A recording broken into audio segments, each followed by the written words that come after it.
প্রত্যেকের একটা স্মৃতি অনুরাগের ছোঁয়ার তরফ থেকে প্রত্যেকের কাছে যাবে, যেটা বাড়িতে থাকবে এবং মাঝে মাঝে সেটা আমরা দেখবো এবং অনুরাগের ছোঁয়ার কথা মনে করবো।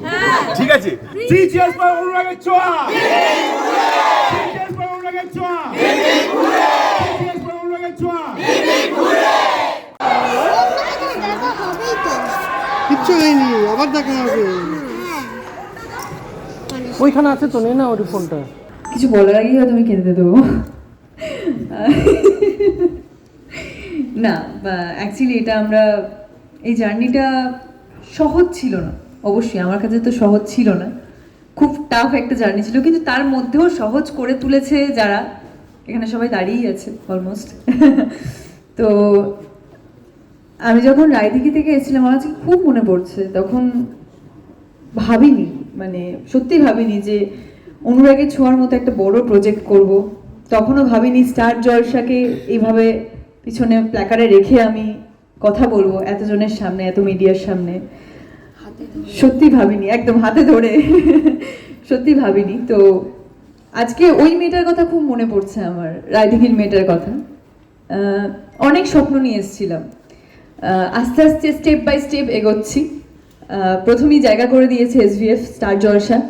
ফার্স্ট প্রজেক্ট একটা করেছিলাম, অবশ্যই সেটা মনে রাখবো, আমি মনে আছে আমার, কিন্তু এটা আমার ব্রেক। এটা আমার কাছে অনেক বড় একটা জার্নি। তো সেই জার্নিটা শেষ হলো আজকে লাস্ট শটটা যখন দিচ্ছি তখন ডিরেক্টরকে আমি জিজ্ঞেস করছি যে এটা কি হোয়াইট ফ্রেমটা, এটা কি লাস্ট শট, হোয়াইট ফ্রেমের লাস্ট শট, আমাকে একটু বলো প্লিজ, তাহলে একটু কেঁদে নিই মন ভরে। কারণ এই অনুরাগের ছোঁয়াতে হোয়াইট ফ্রেমের শটটা আমি আর দেবো না। এরপরে হয়তো আরো প্রজেক্ট করব, কিন্তু অনুরাগের ছোঁয়া দীপা চরিত্র আর পাবো না। হয়তো এর থেকেও ভালো চরিত্র পাবো, কিন্তু দীপাকে আর পাবো না। দীপা আমার লাইফ চেঞ্জ করেছে, একটু হলেও তো চেঞ্জ করেছে, লাইফস্টাইল চেঞ্জ হয়েছে, মানুষ আমাকে চিনেছে। আজকে দীপার জন্য স্বস্তিকা ঘোষকে চিনেছে মানুষ, নাহলে স্বস্তিকা ঘোষকে কজন চিনতো? দীপা আমার লাইফে এসছে বলেই তাই হয়তো গ্রাম বাংলা আমাকে চিনেছে। আর শুধু গ্রাম বাংলা নয়, এটা একটা ইন্টারন্যাশনাল প্রজেক্ট, যেটা সাউথ আফ্রিকাতেও দেখানো হয়েছে ডাবিংয়ে, যেটা নাম ছিল ইউ হ্যাভ মাই হার্ট। তো সেখান থেকেও আমার কাছে অনেক ভালোবাসা এসছে, অনেকে আশীর্বাদ করেছে। তো যত বলবো তত কম বলা হবে। Thank you star Jalsha, thank you SVF, thank you Anupam দা। এই মানুষটা প্রচুর ফাইট করেছে আমার জন্য। এরকম হয়েছিল, এটা আমি কিন্তু খুব দুঃখ থেকে বা কষ্ট থেকে বলছি না, এটা আমার শেখার জায়গা, যে মানুষটা ফ্লোর থেকে বেরিয়ে গেছিল সেদিনকে, কিন্তু আমি দাঁড়িয়ে জাস্ট ভেবেছিলাম যে এই শটটা আমাকে দিতে হবে, টানা শট দিতে হবে। তো সেদিন থেকে আমি ভেবেছিলাম যে আজকে থেকে আমার জার্নিটা শুরু, আমার জন্য মানুষটা ফ্লোর থেকে বেরোলো, এরপরে কিন্তু এই জিনিসটা আমি হতে দেবো না। তো আমার মনে হয়েছিল যে সেদিন থেকে আমার জার্নিটা শুরু হলো, সেটাই পাশের সেটেই আমরা করেছিলাম, সেখানে একটা ড্রামা সিকোয়েন্স ছিল, আমার মনে আছে।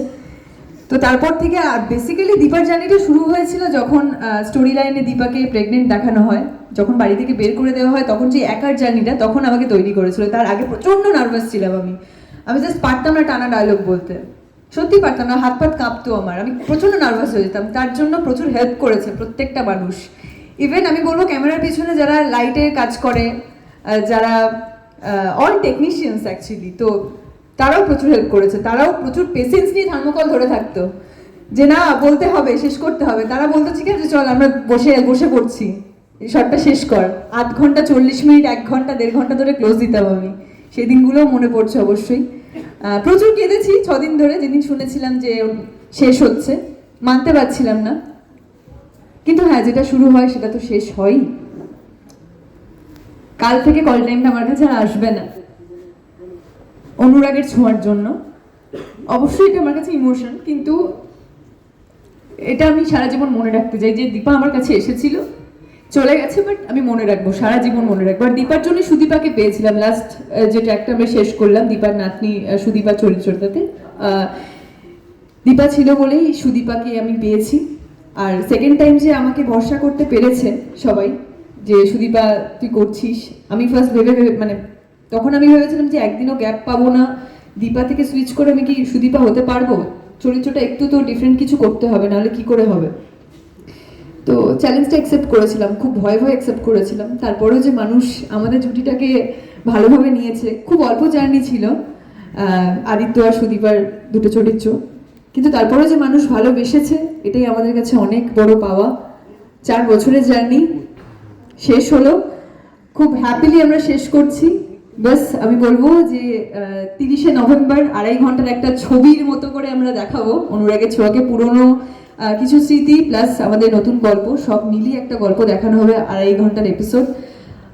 আমি সবাইকে রিকোয়েস্ট করছি, আমি জানি প্রত্যেকের মন ভেঙেছিল সূর্যদীপার যখন চরিত্রটা দুটোকে অফ করা হয়েছিল। প্রচুর মেসেজ পেয়েছিলাম আমি সবার কাছ থেকে যে কেন করছো এটা, সুদীপাকে এইভাবে কেন। তারপরে আমি মনে হয়েছিল যে আমি একজনকে রিপ্লাইও করেছিলাম যে ঠিক আছে তোমরা সুদীপা নাম দিয়েছিলে, সুদীপাকে আমরা ফেরত আনছি আবার। তো সুদীপাকে আমরা ফেরত আনতে পেরেছি আবার, প্লাস তার সঙ্গে একটা হিরোকেও পেয়েছি আমি। আর রাহুলও খুব ভালো বললে ভুল হবে, প্রচণ্ড হেল্পফুল। আর দিব্যর কথা আলাদা করে আমি কি বলবো, ফার্স্ট ডে থেকে আমাকে প্রচুর হেল্প করেছে। খুব ভালো একটা মানুষ। ও আজকে থাকলে খুব ভালো হতো, মানে আজকের দিনটা ও অনুরাগের ছোঁয়া একটা পিলার। যেহেতু আমরা জুটি হিসেবে প্রচণ্ড হিট, সুদীপা এই যে ফ্যানের এত নাম দিয়েছিল, সূর্যদীপাকে জুটি হিসেবে এত সুন্দর করে অ্যাকসেপ্ট করেছিল। আমি জানি না সূর্যদীপার এরকম জুটি আবার দ্বিতীয়বার আমি পাবো কিনা, জুটি হিট করার সুযোগ পাবো কিনা। তো অ্যাকচুয়ালি আমরা সবাই খুব খুশি। Thank you everyone, thank you so much, thank you. Narendra চলে গেছে, অর্জিতা চলেছে, শ্রুতি আমাদের মৌসুমী ও কেঁদে ফেলেছে। মনে করছে এখানে সেই তোরা দুজন গান কিচ্ছু হয়নি, আবার দেখা হবে। 90% ক্রেডিট পুরোটাই আগের টিমে। আমি ক্রেডিট নিয়ে নিবে মানে কম দিচ্ছি না নিজেকে, কিন্তু পুরোটাই দিব্য, স্বস্তিকা, আগের পুরো টিম, দেবদূত দা, রূপাঞ্জনাদি যারা ছিল। কিন্তু ফ্র্যাঙ্কলি বলছি অ্যাজ অ্যান আর্টিস্ট আমি খুব চাপে ছিলাম যে দিব্য আর স্বস্তিকার জুটিটা এত হিট, আমার ক্যারেক্টারটাকে কি লোক এত ভালোভাবে নেবে। কিন্তু সত্যি মানে এখন মানে হাসি পায় যে কোনোদিন ভাবিনি এত কম দিনে লোক আদিত্য সুদীপার হ্যাশট্যাগ সুদীপ্তকে এত ভালোবাসা দেবে। সিরিয়াসলি ভাবিনি, জেনারেলি এটা হয় না। কারণ একটা প্রজেক্টে একটা জুটি হিট হয়ে গেলে বা একটা ক্যারেক্টার হয়ে গেলে পরেরটাকে অত ভালোবাসে না লোক, না বাসাই উচিত, এটা কোয়াইট অবভিয়াস। কিন্তু জানি না এত ভালোবাসা কেন পেয়েছি।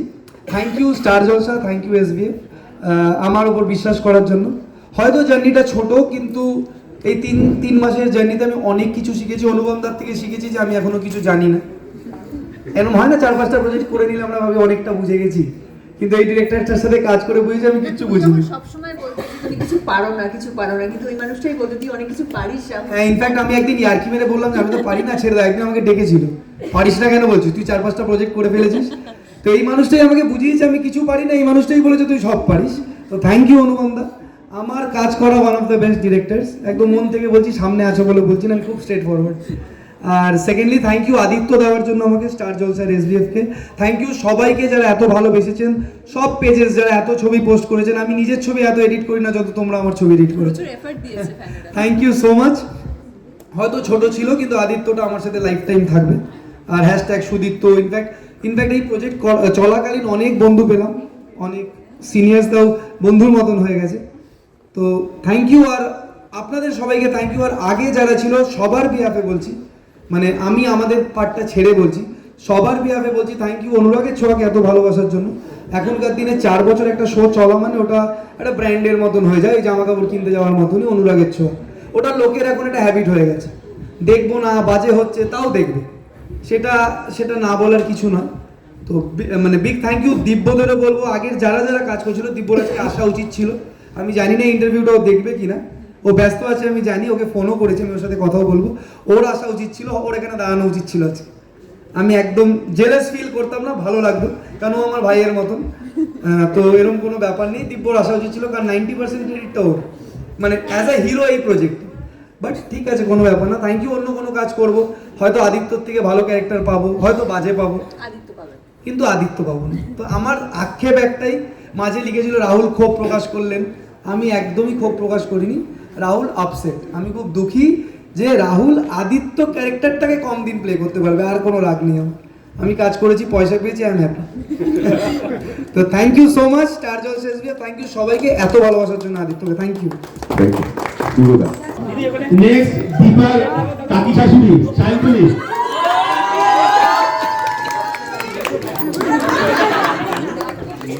চলে এসো, এটা একেবারে শাশুড়ি মনে হচ্ছে না, ঠিক আছে। টলিউডের latest update, gossip and entertainment পেতে সাবস্ক্রাইব করুন শুধুমাত্র সিটি সিনেমা আর ফলো করুন সিটি সিনেমার Instagram, Facebook, Twitter and ShareChat page.